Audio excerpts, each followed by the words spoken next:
গত শুক্রবার বিদ্রোহী সংগঠন হিজবুল্লাহর প্রধান নেতা হাসান নাসারুল্লাহকে এক বিমান হামলায় হত্যা করেছে ইসরায়েল। তার মৃত্যু মধ্যপ্রাচ্যের রাজনৈতিক প্রেক্ষাপটে আমূল পরিবর্তন আসবে একথা বলাই যায়। তবে ইতিহাস বলছে এই হত্যার পরও সংগঠনটিকে একেবারে নিচ্ছিন্ন করা যাবে না। এর আগেও সংগঠনটির প্রধান সহ অনেক নেতাকে হত্যার পরও দ্বিগুণ শক্তি নিয়ে ফিরে আসার রেকর্ড রয়েছে হিজবুল্লাহর।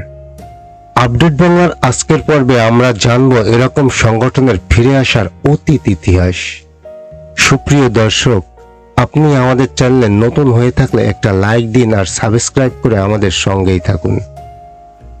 ইসরায়েল 2008 সালে হিজবুল্লাহর সামরিক নেতা ইমাদ মুগনিয়াকে সিরিয়ার দামেস্কে হত্যা করে।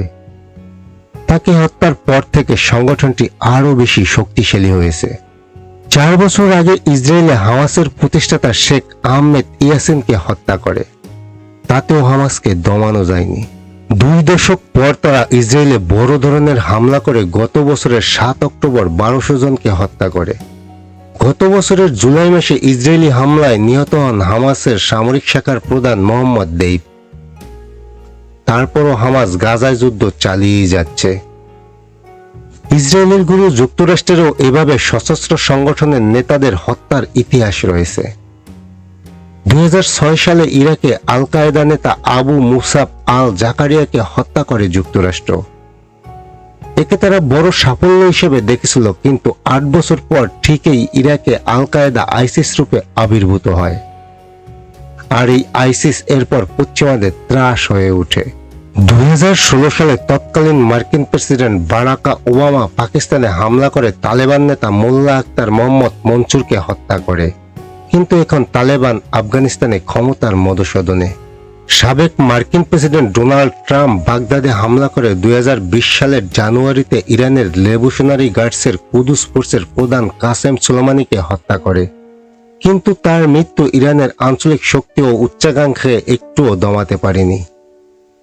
এরপরও হিজবুল্লাহ, হামাস ও ইয়েমেনের হুতি বিদ্রোহীরা ইসরায়েল ও ইরাকে মার্কিন লক্ষ্যবস্তুতে হামলা চালিয়ে যাচ্ছে। এবার আসি এরকম সশস্ত্র গোষ্ঠীকে আসলে কিভাবে নিষ্ক্রিয় করার চেষ্টা করা হয়। কোনো সশস্ত্র গোষ্ঠীকে নিষ্ক্রিয় করতে হলে যতটা সম্ভব এর নেতা ও মধ্যসারির ব্যবস্থাপকদের টেকসই অভিযানের মাধ্যমে সরিয়ে দিতে হবে।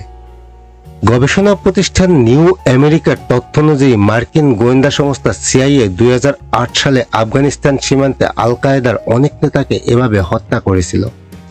পাকিস্তানের অ্যাবোটাবাদে ওসামা বিন লাদেনকে হত্যায় অংশ নেওয়া মার্কিন নেভি সিলের উদ্ধার করা নথি অনুযায়ী আল কায়েদার নেতারা নিয়মিত তাদের অনুসারীদের বার্তা দিতেন যাতে তারা মার্কিন ড্রোন থেকে দূরে থাকেন। যেসব মেঘলা দিনে ড্রোনের কার্যকারিতা কম থাকে সেসব দিনেই কেবল তারা চলাফেরা করতেন। ওসামা বিন লাদেনের মৃত্যু জঙ্গিদের প্রতি আল কায়েদার আবেদন ও হামলা চালানোর ক্ষমতা কমাতে উল্লেখযোগ্য অবদান রেখেছে। ওসামার উত্তরসূরি আয়মান আল জাওয়াহিরির আল কায়েদাকে পুনরুজ্জীবিত করার জন্য তেমন একটা কারিশমা কিংবা সাংগঠনিক দক্ষতা ছিল না। কিন্তু নাসারুল্লাহর হত্যাকে ইসরায়েলের জন্য গুরুত্বপূর্ণ পুরস্কার বলা হয়ে থাকে। হিজবুল্লাহর উপর দফায় দফায় হামলা, সংগঠনটির সদস্যদের পেজার ও ওয়াকিটিকিতে বিস্ফোরণ, ব্যাপক বিমান হামলা চালিয়ে হিজবুল্লাহর অবকাঠামো ধ্বংসের মতো সাফল্য পাওয়ার দাবি করেছে ইসরায়েল।